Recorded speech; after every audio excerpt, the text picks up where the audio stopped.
The Undertaker Who Couldn't Sleep. William K. had been a funeral director all of his adult life. He had carried on the traditions in the funeral home his father had established before him, and one of those traditions was in following the rule never put off until tomorrow what must be done today. When William was to disobey this rule for the first time in his professional life, he was also destined to save the life of a helpless man. For many years, William had learned from his father that the only way to properly run a funeral establishment was to run it conscientiously and on schedule. A funeral director who is unable to adhere to a working plan is a man who is unable to operate a successful business, his father had told him many times. During the years, William learned the wisdom of those words. Bereaved families were suffering enough, and they shouldn't be made to go through the prolonged anguish that can come from senseless delays. He had learned the vital importance of beginning work immediately in the preparation of the newly departed. Late one evening in September, after a particularly hectic day during which he had handled two large funerals, the body of a young man was brought into William's establishment. Because the body was scheduled for viewing the next morning at 10, work was to begin at once on the preparation, the embalming, and so forth. Since his regular embalmer was off for the night, it was William's duty to do the preparation himself. For more than 19 years, he had always tended to his duties promptly and could never seem to rest until he had everything in order for the next day. However, on the night the young man's body was brought in, William just could not force himself to begin work. He retired instead to his office, where he stretched out upon the sofa and closed his eyes. He decided that he would get up early the next morning and do what had to be done then. Although this had been contrary to his many years of habit, William did not feel unduly upset. He closed his eyes and tried to sleep.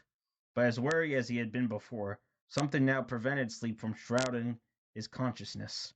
The clock on his desk said 2 a.m. He looked at it in annoyance. It reminded him that he had work to do in the preparation room, and he shouldn't be trying to sleep until that task had been done.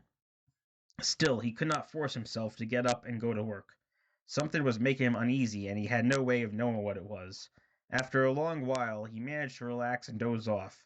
He had only been asleep for several minutes when he heard the sound of someone crying.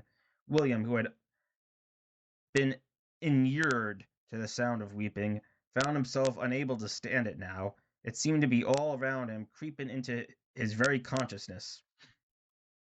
He sat up and rubbed his eyes. It was 2:20. He lighted a cigarette and tried to smoke it, but the tobacco tasted bitter. He rushed it out, told himself he'd better get going and finish what had to be done, but still he was unable to make himself leave his office. He settled back against the sofa and stared at the clock. As the second hand swept around and around, he again grew conscious of the sound of the sobbing that had wakened him. His flesh began to tingle and he stood up. Cautiously, his ears strained to determine the direction of the sound. Then he went out into the chapel. No one was about, and yet the sound of the crying seemed more pronounced there.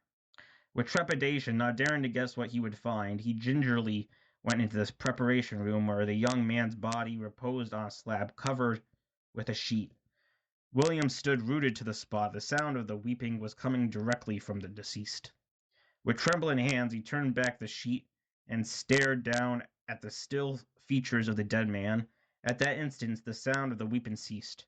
The silence seemed to close in around him. He found himself bending over the still form, placing his ear against the man's chest. Then every muscle in his body tensed. He had detected a faint heartbeat. The man on the slab was not dead. Not pausing to waste another second, William rushed to the phone and put in an emergency call to the hospital. Minutes later, with an assistant he had roused out of bed, William was speeding the body to the hospital.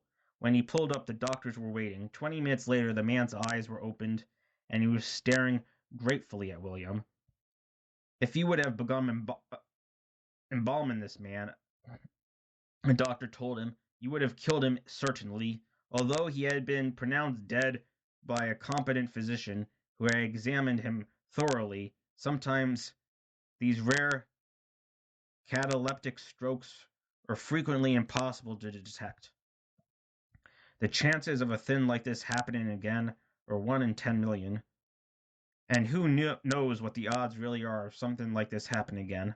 The explanation of this strange phenomena must remain a mystery. First, because William had been unable to make himself begin the embalming, and second, because he had heard the man on the slab sobbing through soundproof walls.